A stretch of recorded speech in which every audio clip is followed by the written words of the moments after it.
আজকে আমরা শিখব যদি এই টাইপের কোশ্চেনগুলো থাকে, আমাদের বেশিরভাগ পরীক্ষায় থাকে, চাকরির পরীক্ষা থেকে শুরু করে, যে দুইটি সংখ্যার অনুপাত দেওয়া আছে এবং এদের গসাগু বা লসাগু দেওয়া আছে, বলছে যে বৃহত্তম সংখ্যাটি বের করো বা ক্ষুদ্রতম সংখ্যাটি কত সেটি বের করো, রাইট? এমসিকিউ কোশ্চেনে থাকে বা সিকিউ কোশ্চেনও থাকতে পারে।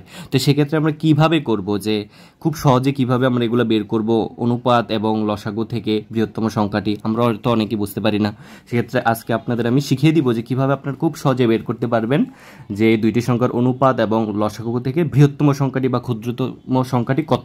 ঠিক আছে, তো এক্ষেত্রে দেখুন আমাদের একটা কোশ্চেন এখানে দেওয়া আছে যে দুইটি সংখ্যার অনুপাত হচ্ছে 4:5, 4:5 এবং এদের লসাগু দেওয়া আছে 120 এবং হলে বলছে যে বৃহত্তম সংখ্যাটি কত। এখানে চারটা অপশন দেওয়া আছে 20, 24, 30 নাকি 120। দেখুন যে অনুপাতটা আপনাদের দেয়া থাকবে এই দুইটা নিয়ে আপনারা প্রথমে কাজ করবেন। যে দুইটি সংখ্যার অনুপাত দেওয়া আছে 4:5, এই দুইটি সংখ্যা কিন্তু দেওয়া নাই যে একটা সংখ্যা 4 আর একটা 5, কি দেওয়া আছে? অনুপাত দেওয়া আছে।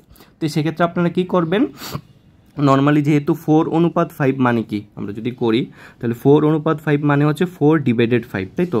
এটার অনুপাত দেওয়া আছে দুইটি সংখ্যা। তাহলে দেখুন আমরা এটাকে এভাবে লিখতে পারি যে তাহলে একটি সংখ্যা কি হবে 4x আর অপর সংখ্যাটা কি হবে 5x, এটা আপনারা ধরে নেবেন। ঠিক আছে, যেহেতু অনুপাত দেওয়া ছিল। এখন দেখুন এই 4x আর 5x এর লসাগু কি হবে, দেখুন আমরা যদি বলি 4 আর 5 এর লসাগু কি, 4 আর 5 এর লসাগু হবে 4 5 20, তাহলে 4x 5x এর লসাগু কি হবে 20x, রাইট? সো এখান থেকে দেখুন 20x ইকুয়াল টু কিন্তু আমাদের দেওয়া আছে লসাগু কত 120, রাইট? তো আমরা লিখতে পারি শর্তমত 20x ইকুয়াল টু কত 120। তাহলে x ইকুয়াল টু কত হবে বলুন তো দেখি, 120 ডিভাইডেড 20। তাহলে আমাদের x এর মান কত আসবে বলুন দেখি, x এর মান আসবে হচ্ছে যে আমরা যদি 0 0 কাটি তাহলে 6। ঠিক আছে, এখন যদি আমরা এই 6x এর মানটা এখানে বসাই দিই তাহলে দেখুন আমাদের দুটি সংখ্যা চলে আসবে। 6 এর মান যদি বসাই তাহলে 4 6 এখানে কত হবে, একটা হবে 24, আর এখানে যদি বসাই x এর মান তাহলে কত হবে 5 6 30। তাহলে দেখুন আমাদের একটা সংখ্যা হচ্ছে 24 আর আরেকটি সংখ্যা হচ্ছে কত 30। আমাদের কিন্তু রেজাল্ট বের হয়ে গেল। এখন আমাদের বলতে হবে যে এই দুইটা সংখ্যার মধ্যে কোনটি বৃহত্তম। আমরা বুঝতেই পারতেছি যে 24 আর 30 এর মধ্যে বড় কোনটা, অবশ্যই 30 বড়।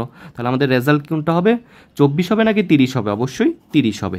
যদি এখানে ক্ষুদ্রতম সংখ্যাটি বলতো তাহলে আমাদের রেজাল্ট হতো 24, যেহেতু বৃহত্তম সংখ্যা বলছে তাহলে রেজাল্ট হবে কত 30।